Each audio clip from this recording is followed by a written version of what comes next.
Ladies and gentlemen, the Railroad Hour. And here comes our star-studded show train.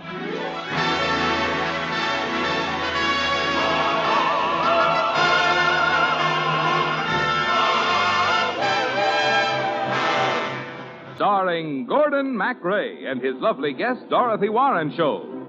Our choir is under the direction of Norman Luboff, and our music is prepared and conducted by Carmen Dragon. Yes, tonight another delightful musical is brought to you by the American Railroads. The same railroads that bring you most of the food you eat, the clothes you wear, the fuel you burn, and all the other things you use in your daily life. And now, here is our star, Gordon MacRae.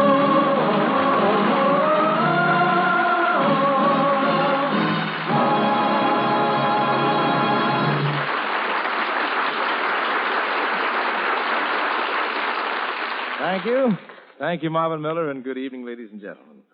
Well, sir, tonight we're going to hear the story behind the scenes of two great music makers, Gilbert and Sullivan, in a delightful operetta called Pirates of Picadilly.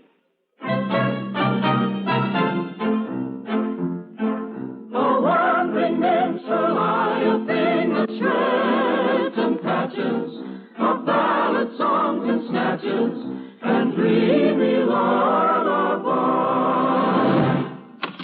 All right, young lady, come in here. Oh, thank you, Mr. Gilbert. I've been waiting for days to see you and Mr. Sullivan. I've brought my own music. Well, you look like a young lady with taste. Well, I've had an extensive musical background, Mr. Sullivan. I speak Spanish and French. Mm-hmm. And what do you think of this carpet? The carpet? Isn't it the most beautiful office carpet you've ever seen in your whole life?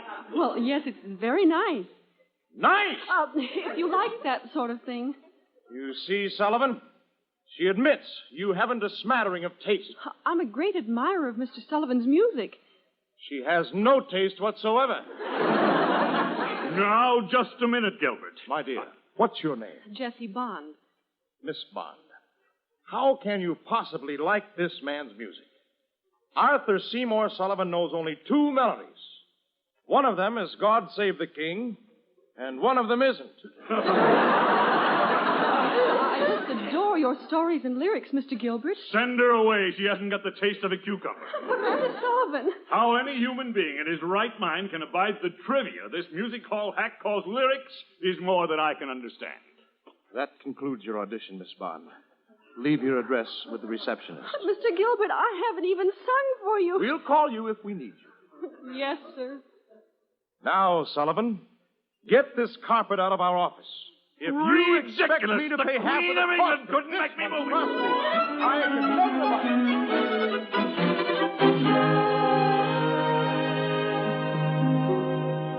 Oh, wandering minstrel, a thing of shreds. Well, that's how I met Gilbert and Sullivan. Have you ever been in love with two men who hated each other? Well, I got a part, a walk-on in a brand new nautical comic opera they called HMS Pinafore. I don't suppose any of us will ever forget those rehearsals, especially poor Mr. When Grossman. I was a lad, I served a term as office boy to an attorney's firm. I cleaned the windows and I swept the floor. No, Mr. Grossmith. No. Why, is something wrong, Mr. Gilbert? I fully realize, Mr. Grossmith, that the music is working against you. But a little more animation, please, in the lyrics. Well, may I try again? You may. When I was a lad, I served a term as office boy to an attorney's firm. I Stop! cleaned the windows and Stop! What? I not only write the show, I must go up on the stage and show everybody how to sing. Now listen, Mr. Grossman. And softly, please, orchestra. I don't want any of that dreadful music to drown out a single syllable. Begin. When I was a lad, I served his term as office boy to an attorney's firm. I cleaned the windows and I swept the floor, and I polished up the handle of the big front door. He polished up the handle of the big front door. I polished up the handle so carefully that now I am the ruler of the Queen's Navy. He polished up the handle so carefully that now he is the ruler of the Queen's Navy. Grossmith. Of legal knowledge I acquired since a grip that they took me into partnership. And the junior partnership, I ween, was the only ship that I ever had seen. Was the only ship he ever had seen. That kind of ship so suited me that now I am the ruler of the Queen's Navy. That kind of ship so suited me that now he is the ruler of the Queen's Navy. Simple, isn't it? I grew so rich that I was sent by a pocket fellow into Parliament. I always voted at my party's call, and I never thought of thinking for myself at all. He never thought of thinking for himself at all. I thought so little they rewarded me by making me the ruler of the Queen's Navy. He thought so little they rewarded me by making him the ruler of the Queen's Navy. That is the way it should be sung, Mr. Grossmith. Now, would you try it again, please? Certainly. When I was a dad, I served a term as office boy to an attorney. No! Leave the witness and No, Mr. Grossmith, no. What seems to be wrong, Mr. Sullivan? Wrong. I walk into the theater and I hear you massacring my music. Now, I admit the lyrics are working against you. How any human being with only 2 tonsils and 1 pair of lungs can garble all that gabble, I'll never know. Mr. Gilbert, Mr. Sullivan, you better get somebody else. I don't know whether I'm going to be able to do this. I like the whole song.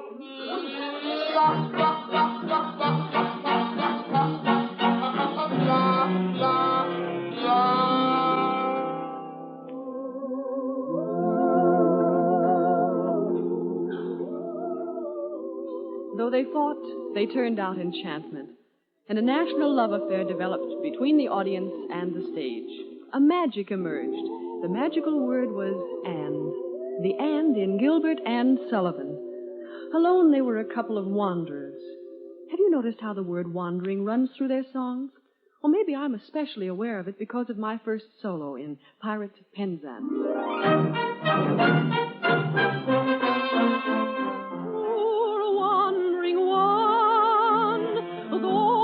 Surely strayed, take our grace, our steps retreat,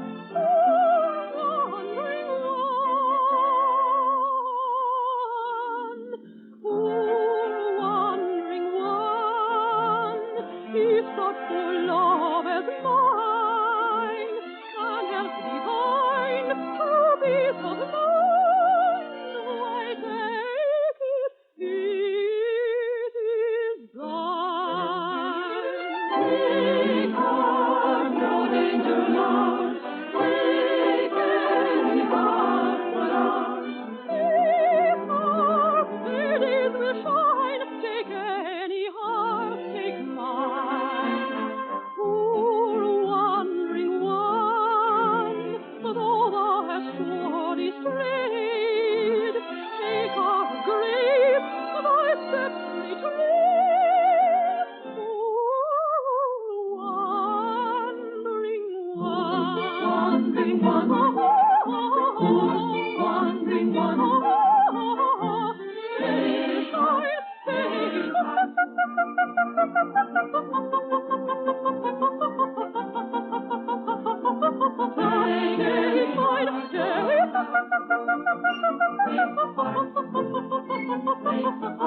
Gilbert, how was I?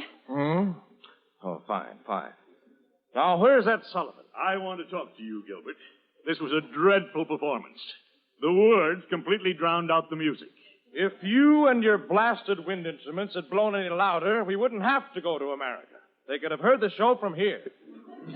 Why, I practically broke my arm conducting that Major General nonsense. Singers must stop for breath occasionally, Mr. Gilbert. Grossmith did it all wrong. Hold the orchestra and chorus. We're going to run that number again. Mr. Grossmith. Ah, yes, Mr. Gilbert. Sit down in the front row and listen. Very well. Here's how that song should be sung. Yeah, I don't know what you're bothering about. This show won't run for 3 nights. If you'd only let me cut a few of the words. My words, Mr. Sullivan, are precious pearls strung on the rude hemp of your melodies. Now wave at those musicians, and we'll begin. I am the very model of a modern major general. I've information, vegetable, animal, and mineral. I know the kings of England and the court of fights historical, from Marathon to Waterloo and order categorical. I'm very well acquainted, too, in matters mathematical. I understand equations, both the simple and quadratical. About binomial theorem, I'm teeming with a lot of news. You see, Mr. Grossmith, the words aren't too long. Your breath is too short. With many cheerful facts about the square of the hypotenuse. Many cheerful facts about the square of the hypotenuse. Many cheerful facts about the square of the hypotenuse. Many cheerful facts about the square of the hypotenuse. I'm very good at integral and differential calculus. I know the scientific names of beings and animalculous. But still in matters vegetable, animal, and mineral, I am the very model of a modern major general. Still in matters vegetable, animal, and mineral, he is the very model of a modern major general. I know our mythic history, King Arthur, and Sir Caradox. I answer hard acrostics, have a pretty taste for paradox. I quote Aeneid, all the crimes of Heliogabalus, and conics I can floor peculiarities parabulous. I can tell undoubted Raphaels and Gerardos and Zophanies. I know the croaking chorus from the frogs of Aristophanes, and I can hum a fugue of which I've heard the music's dinner for. Nothing to it, really, Grossmith.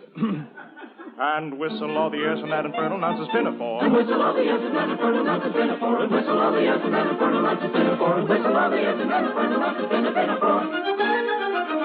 Then I can write a washing bill in Babylonic uniform and tell you every detail of Caractacus's uniform. In short, in matters vegetable, animal, and mineral, I am the very model of a modern major general. So in matters vegetable, animal, and mineral, he is the very model of a modern major general. Easiest thing I've ever sung.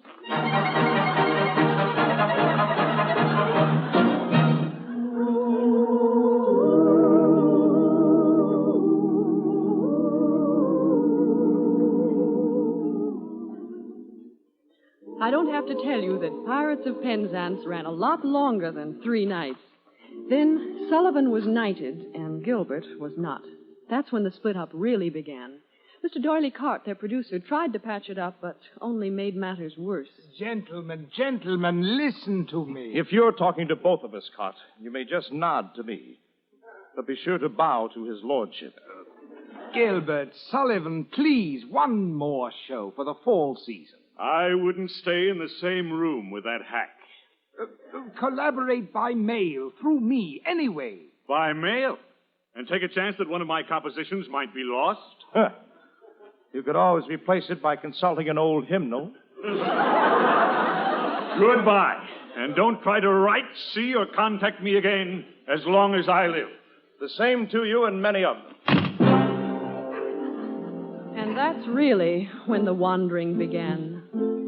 Oh, wandering minstrel, I a thing of shreds and patches.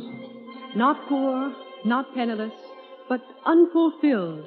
Of ballad songs and snatches, and dreamy lullaby. A dark stage at the Savoy, no laughter, no music. My tether all it long through every passion ranging. And the whole nation began praying that they'd stop wandering and put the and back into Gilbert and Sullivan. I tune my soulful song.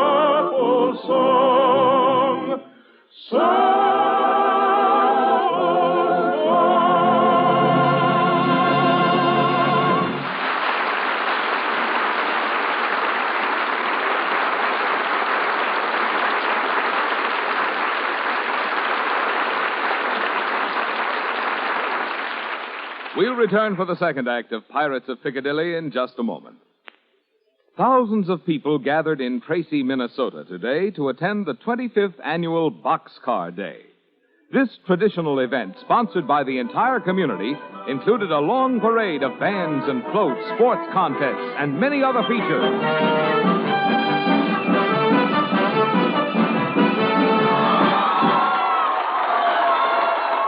The principal speaker was Mayor Joseph Huberty, who said, Today, as on each Labor Day for a quarter of a century, we residents of Tracy are proud to have thousands of our neighbors from Minnesota join us to celebrate Boxcar Day. Boxcars have been a part of America for so long that many of us rather take them for granted. But we here in Tracy know what railroad boxcars mean to us as producers, as marketers, as consumers. We see the long trains of empty boxcars moving west for grain loading, and we see the loaded cars moving east to all parts of the country. We realize that today, and it was just as true today as it was 25 years ago, we realize that today we depend on railroad boxcars to carry our products to market and to bring us the necessities and luxuries of life we enjoy. That's why Tracy welcomes this annual opportunity to pay tribute to the boxcar for its important part in our daily life, and to the railroads for serving us so dependably and so well. That was what Mayor Joseph Huberty of Tracy, Minnesota said at his community's annual observance of Boxcar Day. Although you may not often stop to think of it, you, too, depend on the familiar, hard-working railroad freight car for almost everything you eat, wear, and use. For it takes the tremendous carrying capacity which only the railroad's almost 2 million freight cars can provide to link farm, forest, mine, and factory with village, town, and city in every part of the nation. Yes, these cars are the very basis of the mass transportation that makes possible the marvel of America's rich agricultural output and its mass production. And the railroad freight car is the foundation of our distribution system, giving you, the consumer, the widest possible choice in the things you buy.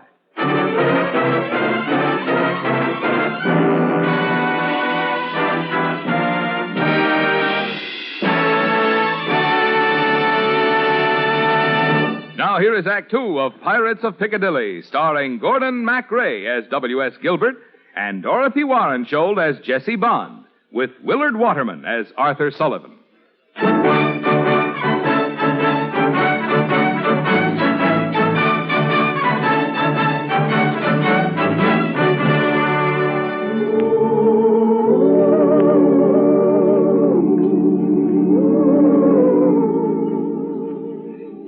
It would have been an international tragedy if those two had remained separated.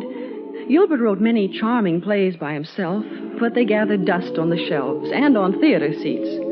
Sullivan wrote a few pompous operas whose names we don't even remember.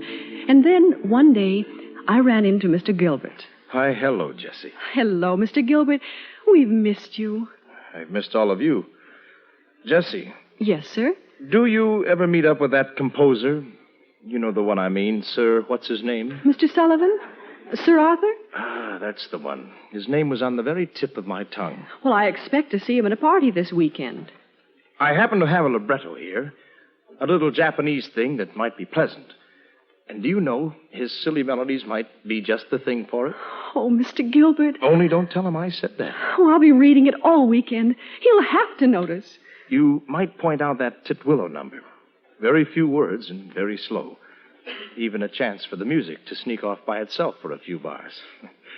That might flatter the old boy.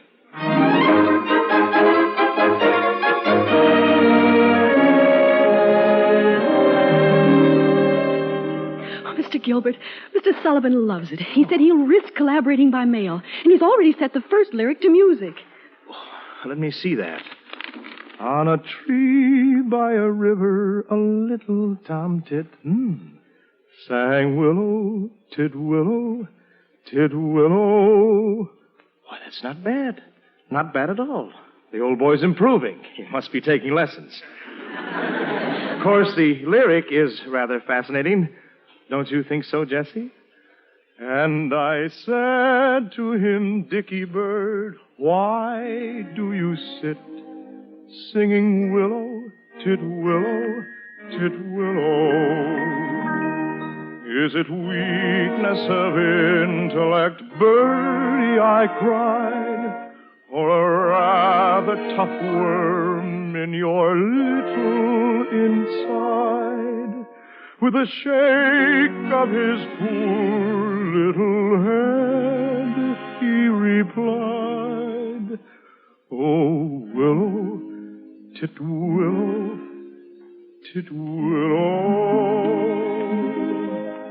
Now I feel just as sure as I'm sure that my name isn't Willow, Titwillow.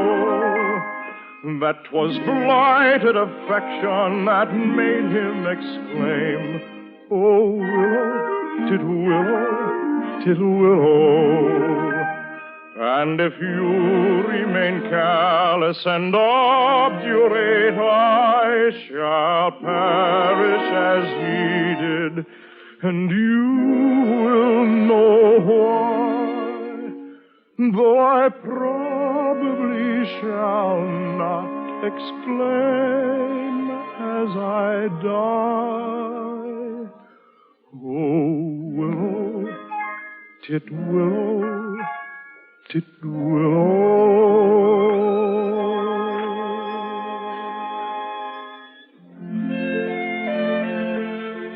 And that opening night of the Mikado, the audience laughed and cried and shook the theater with their applause. And I was in a Japanese fairyland, moonstruck behind the footlights. Observe his flame, that placid dame, the moon's celestial highness. There's not a trace upon her face of diffidence or shyness. She bows life that through the night mankind may all acclaim her. And the truth to tell, she lights up well, so I for one don't blame her.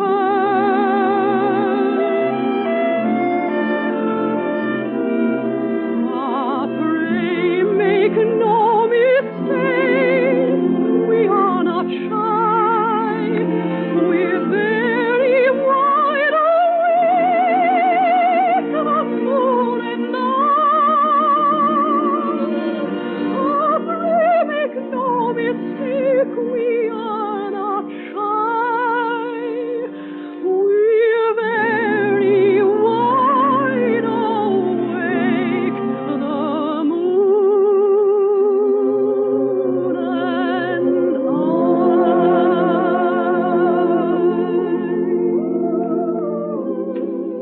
That started the strangest collaboration in history. Gilbert and Sullivan wrote opera after opera, and yet they rarely met. Occasionally they took bows from opposite sides of the stage. Then, the night of the opening of the Gondoliers, a strange thing happened. The audience came early, even before the orchestra began to tune up. And backstage, we heard them. What's happening? The show hasn't begun yet. Yeah, who's singing? The orchestra isn't even in the pit. It's the audience, Mr. Gilbert, the entire audience. They're singing your songs. Yes. Why, so they are. Why, Sullivan, you old sentimental fool. You're crying. Well, those aren't glycerin tears rolling down your nose, Gilbert. Why, we're talking to each other. Yes, so we are. It's been a long time. Why haven't we been able to be friends? Frankly, I don't think we ever liked each other very much. Maybe our operas have been better because we fought like pirates. We've been nicely self-satisfied, leaning on each other in fraternal dependence. We might not have produced what we did.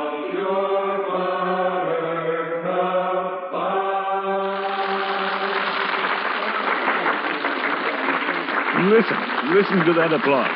Very sweet music, applause. Yes. Why, they're applauding your melodies, Mr. Sullivan. No. Your lyrics, Mr. Gilbert. Do you know we're getting along fine? You're absolutely top rate. Shall we begin a new work? Immediately. In person? Face to face? Shake hands on that. We'll go into the office right now and start to work. You first, Sir Arthur. Lyrics always precede music, my dear friend.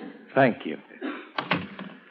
Oh, isn't it gratifying to listen to the audience singing our old songs and know that you and I are as much of an institution as Westminster Abbey? Yes, it's a wonderful feeling.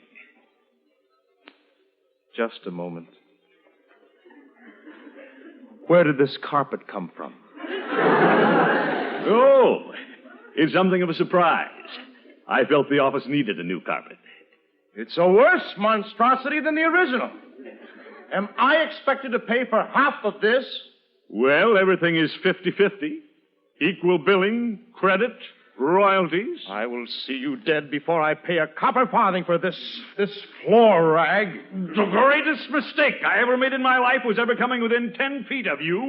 I want you nothing to do with word-slinging, you pompous, unfeeling Gentlemen, gentlemen, curtain going up. The show is about to begin.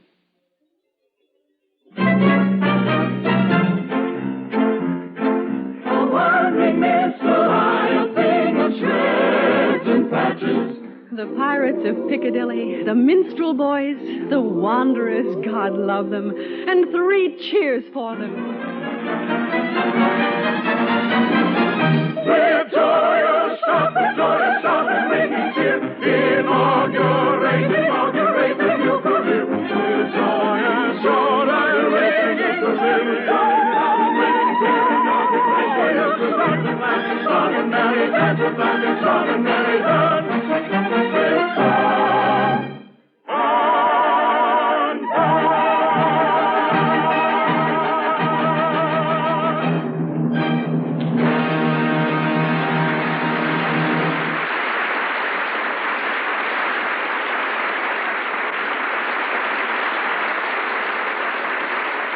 Thank you, ladies and gentlemen. The lovely Dorothy Warren Show will be back in just a moment. And meanwhile, our hearty thanks to Willard Waterman, who was Sir Arthur Sullivan, Thurl Ravenscroft, and our entire company. Pirates of Piccadilly, based on the lives and music of Gilbert and Sullivan, was written especially for the Railroad Hour by Lawrence and Lee. The Railroad Hour is brought to you each week at the same time by the American Railroads. Marvin? A few minutes ago, you heard what the mayor of Tracy, Minnesota said today in tribute to the railroad boxcar, and mighty important it is to all of us. But boxcars by themselves are not much use. It takes locomotives and tracks and signals and shops and all the other facilities of a railroad to turn out America's essential transportation. And more than that, it takes people, railroad people, all kinds of workers, to all of whom on this Labor Day we pay tribute. Dorothy, you were a delight. Thank you, Gordon. Say, the voice of Sir Arthur Sullivan tonight seemed familiar. Well, that's because it belongs to Willard Waterman, who is radio's famous Great Gildersleeve here on NBC. Shh, Gordon, not so loud. Little Leroy will never believe I wrote Pinafore. Not to mention the lost chord. Well, Willard, if we find it, we'll send it right over to your studio. Yeah, thank you. What's on the show train next week, Gordon? We've decided it's high time we made you a ballerina, Dorothy, and so we're pinning a backstage story of the ballet. I say pinning, I mean spinning. A backstage story of the ballet set to the magnificent music of Tchaikovsky, and it's called Swan Lake. Well, I'll practice flapping my wings all week. Good night, Gordon. Good night, Dorothy. Good night, Willard. Good night, Gordon. All aboard! Dear friends, it looks as though we're ready to pull out, and so until next Monday night, in our new musical play, Swan Lake, this is Gordon MacRae saying goodbye.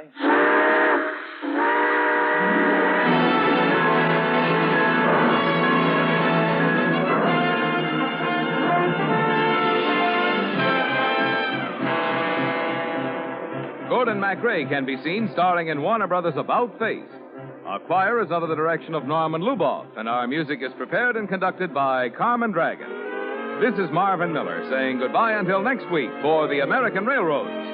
Now stay tuned for your Monday night of music on NBC.